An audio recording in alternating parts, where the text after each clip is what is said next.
Olá, olá, queridos alunos. Eu sou o professor Rafael Espínola. Vou encurtar a apresentação por conta do probleminha que a gente teve aí de atraso, causado por mim, que complementei um pouco o material na manhã de hoje.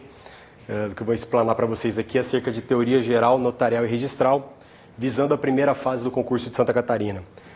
Sou titular de RCPN e tabelionato de notas no estado de São Paulo. Já acompanho o pessoal do concurso de cartório aí há um bom tempo, vários concursos, e a questão relativa à teoria geral é uma área muito bacana, né, de ser trabalhada.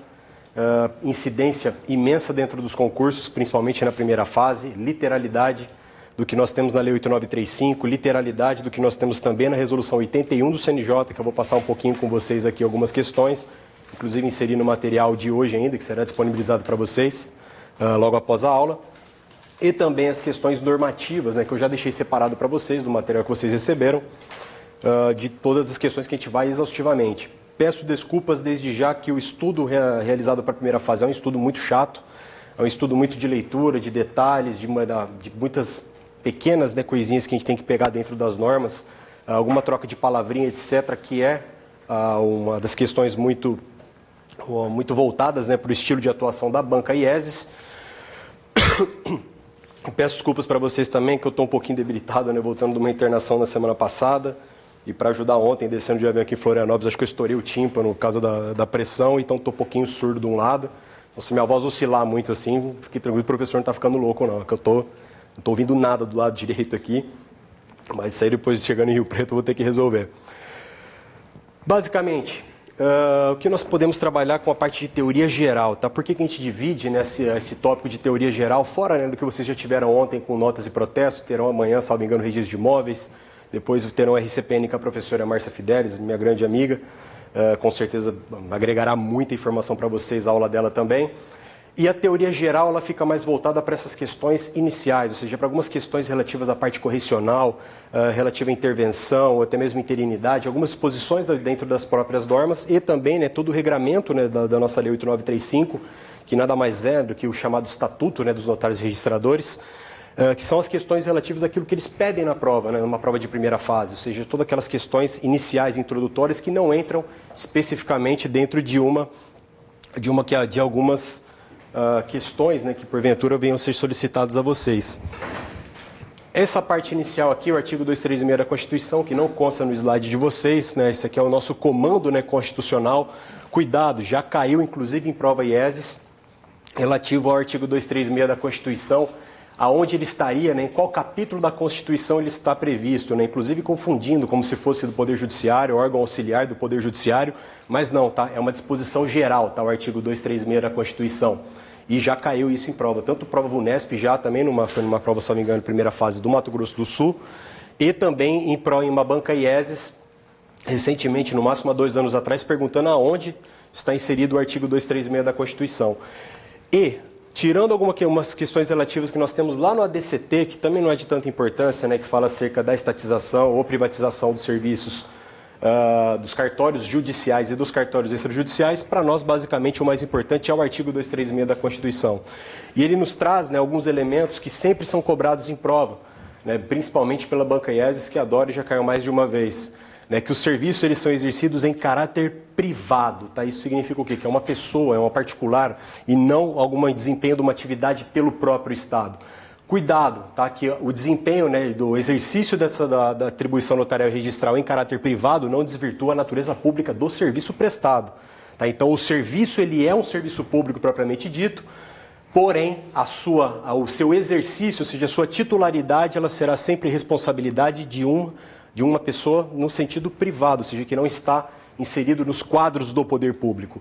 E essa delegação, que é um ato de delegação, embora nós tenhamos lá na Resolução 80, né, a delegação, investidura e exercício, né, numa sequência de atos, que mais à frente eu falarei para vocês quando eu trabalhar um pouquinho aqui a Resolução 81 do CNJ, é um ato de delegação emanada do poder público.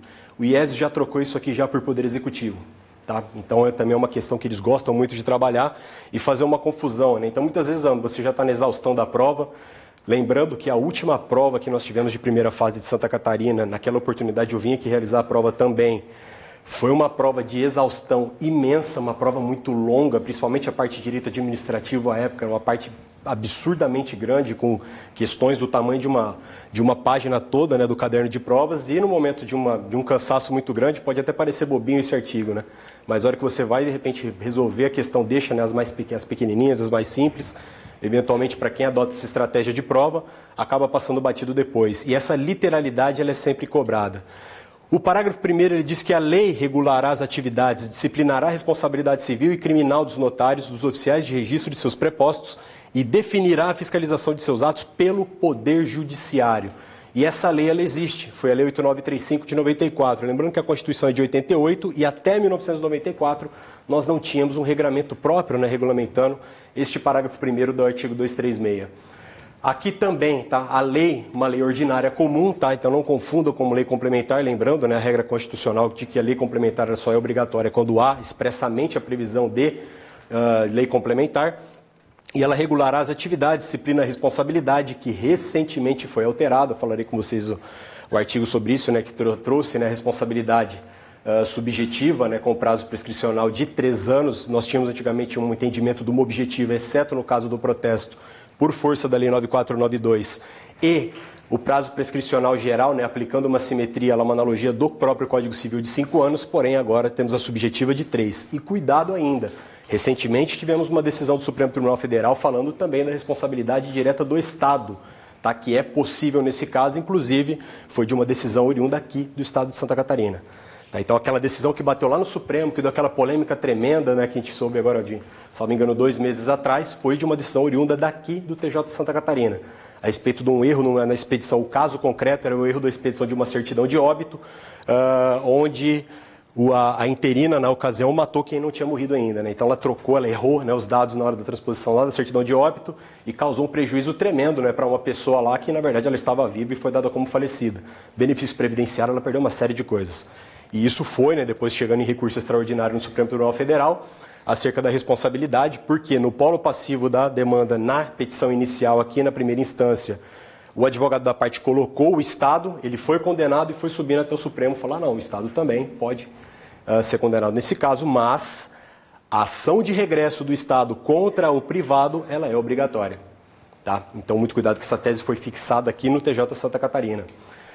Parágrafo 2º, a lei federal estabelecerá normas gerais para fixação de emolumentos relativos aos atos praticados pelos serviços notariais e de registro. E essa lei geral é a nossa Lei 10.169 de 2000. E lembrando que se a Constituição menciona que a lei federal ela estabelece normas gerais, nós temos então a disposição de que as normas estaduais, ou seja, a lei estadual em sentido estrito, porque a natureza também é tributária, que se expressa sob a modalidade de taxa, tese também fixada pelo Supremo Tribunal Federal.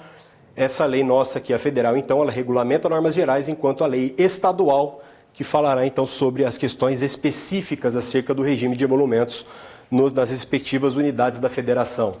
E, por fim, o parágrafo 3º, mencionando que o ingresso na atividade notarial e de registro depende de concurso público de provas e títulos, não se permitindo que qualquer serventia fique vaga sem abertura de concurso de provimento ou remoção por mais de 6 meses. Esse aqui, se não, talvez o dispositivo mais ignorado, né, da nossa Constituição, né, no prazo de 6 meses.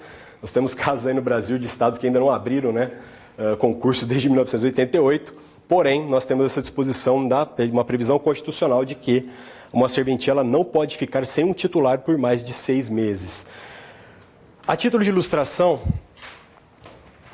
só para a gente situar do que a gente vai trabalhar mais adiante, o que nós poderíamos pegar dentro de uma pirâmide, aqui para falando da atividade oriunda do artigo 236 e também a respeito da lei e das normas administrativas. Nós temos então no topo da nossa querida pirâmide de Kelsen, aquele que vocês estudaram na faculdade, a nossa Constituição Federal, em especial o artigo 236. Abaixo dela, regulamentando este artigo 236, como nós trabalhamos ali, nós temos tanto a Lei 8935, como também a Lei 10.169, que trata dos emolumentos. Então, logo abaixo, nós teríamos essas duas leis federais tratando, né, sobre as questões relativas a emolumentos, e muito cuidado, tá, com o asterisco que eu coloco para vocês aqui numa entrelinha, das leis 6.015, a Lei dos Registros Públicos e também a Lei 9492, tá, que são as leis específicas, tá, sem prejuízo de disposições também, que nós temos lá no Código Civil,